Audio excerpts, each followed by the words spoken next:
మేడ్చల్ జిల్లా సత్యనారాయణపురంలో పేకాట కోడి పందాల స్థావరాలపై మల్కాజ్గిరి ఎస్ఓటీ పోలీసులు మేడిపల్లి పోలీసులు ఉమ్మడిగా దాడులు నిర్వహించారు. పేకాట ఆడుతున్న 11 మందిని అరెస్ట్ చేశారు. వారి నుంచి 3 పందెం కోళ్లు, 22 కోడి కత్తులు, 11 మొబైల్స్, 39,000 రూపాయల నగదును వారంతా స్వాధీనం చేసుకున్నారు.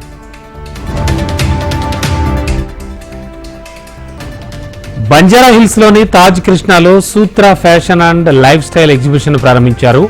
మహిళా వ్యాపారవేత్తలు, డిజైనర్లు అలాగే తయారు చేసినటువంటి ఉత్పత్తులను ఒకే వేదికపై ప్రదర్శనకు ఉంచారు. ప్రస్తుత ఫ్యాషన్ ట్రెండ్కు అనుగుణంగా భారతీయ దుస్తులు, వెస్టర్న్ వేర్స్, హ్యాండ్లూమ్స్, జ్యువెలరీతో పాటు గృహోపకరణాలు, పాదరక్షలను ఇక్కడ ఏర్పాటు చేశారు.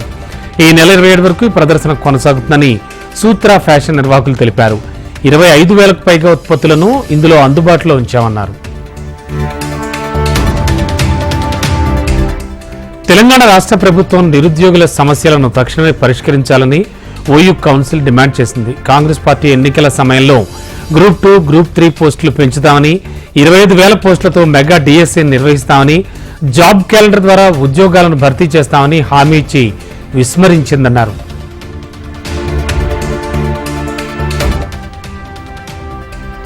సముద్ర గర్భంలోని పురాతన ద్వారకా నగరం ఒకప్పుడు ప్రపంచానికి రాజధానిగా ఉండేదని తమ పరిశోధనలో వెల్లడైందని ఇట్స్ 6th వావ్ సంస్థ ప్రకటించింది.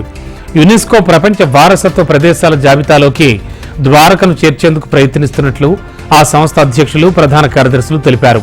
ప్రపంచ చరిత్ర దినోత్సవాన్ని పురస్కరించుకుని హైదరాబాద్లో వేడుకలు నిర్వహించారు. ద్వారకా నగరాన్ని సంరక్షిస్తే మహాభారతానికి సంబంధించిన ఎన్నో కీలక ఆధారాలు వెలుగులోకి తీసుకురావచ్చని అభిప్రాయపడ్డారు.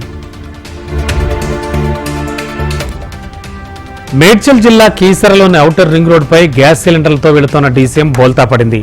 డీసీఎంలో ఉన్న 2 వ్యక్తులకు స్వల్ప గాయాలయ్యాయి. డీసీఎం వెనకాల వాహనాలు లేకపోవడంతో పెను ప్రమాదం తప్పింది. ఘట్కేసర్ నుంచి ఐడియల్ బొల్లారం వైపు వెళుతుండగా ఈ ప్రమాదం జరిగింది. కీసర పోలీస్ స్టేషన్ పరిధిలో తిమ్మాయిపల్లి గ్రామంలో డ్రైవర్ నిర్లక్ష్యంతో డీజిల్ ట్యాంకర్ ఒకటి అదుపు తప్పి చెట్ల పొదల్లోకి దూసుకెళ్లింది. ట్యాంకర్లో డీజిల్, పెట్రోల్ 2 ఉండడంతో వాహనదారులు ఒక్కసారిగా భయభ్రాంతులకు గురయ్యారు. సకాలంలో స్పందించిన పోలీసులు కీసర్ నుండి షామీర్పేట వైపు వెళ్లే వాహనాలను దారి మళ్లించారు. ట్యాంకర్లో చమురు ఉండడంతో పేలే ప్రమాదం ఉందని వాహనాలను దారి మళ్లించారు పోలీసులు. చందానగర్లోని మహిళా నర్సింగ్ సుమన్ హాస్టల్లో కలుషిత ఆహారం తిని విద్యార్థులు అస్వస్థతకు గురయ్యారు. ఆదివారం హాస్టల్లో ఫుడ్ తిన్న వారిలో 50 మంది విద్యార్థులకు వాంతులు, విరోచనాలు అయ్యాయి. దీంతో వారిని స్థానిక హాస్పిటల్కి తరలించి చికిత్స అందించారు. కాలేజీలో వివరణ కోరగా తమ హాస్టల్లో ఎవరికీ ఫుడ్ పాయిజన్ కాలేదని యాజమాన్యం తప్పించుకునే ప్రయత్నం చేసింది. శంషాబాద్ ఎయిర్పోర్ట్లో అక్రమంగా తరలిస్తోన్న బంగారం పట్టుబడింది. అబుదాబి నుంచి హైదరాబాద్కు వచ్చినటువంటి ప్రయాణికుడి వద్ద 806 గ్రాముల బంగారాన్ని గుర్తించారు కస్టమ్స్ అధికారులు. నిందితుడు బంగారాన్ని పౌడర్గా తయారు చేసి దాన్ని ముండలుగా చేసి ప్రైవేట్ పార్ట్స్లో అమర్చి తీసుకొస్తున్నట్లుగా గుర్తించారు. నిందితుడిని అదుపులోకి తీసుకున్నటువంటి కస్టమ్స్ అధికారులు బంగారాన్ని స్వాధీనం చేసుకుని విచారణ చేపట్టారు. పట్టుబడ్డ బంగారం విలువ బహిరంగ మార్కెట్లో దాదాపు 58 లక్షల వరకు ఉంటుందని అంచనా వేస్తున్నారు.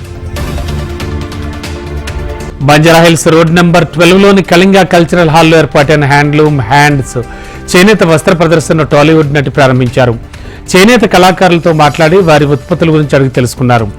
భారతీయ సంస్కృతిలో హ్యాండ్లూమ్ ఉత్పత్తులకు ఎంతో ప్రత్యేకత ఉందని తాక్షి చిద్గోపాకర్ అన్నారు. నేటి తరం యువత కూడా హ్యాండ్లూమ్ ఉత్పత్తులను ఎంతో ఆదరిస్తున్నారన్నారు ఆమె.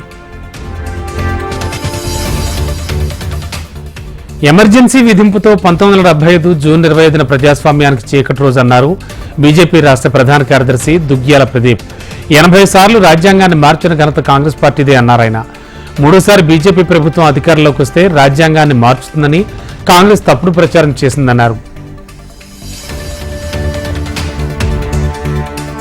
అండర్ పాసులు వద్దు, ఫ్లైఓవర్లే ముద్దు అనే నినాదంతో వనస్థలిపురం పనామా చౌరస్తా వద్ద బీజేపీ నాయకులు నిరసన తెలిపారు. ఉన్న ప్లాన్కు విరుద్ధంగా నిర్మాణం జరుగుతోందని ఆరోపించారు. స్థానిక ఎంపీతో కలిసి కేంద్ర మంత్రికి వినతిపత్రాన్ని అందజేస్తామని తెలిపారు.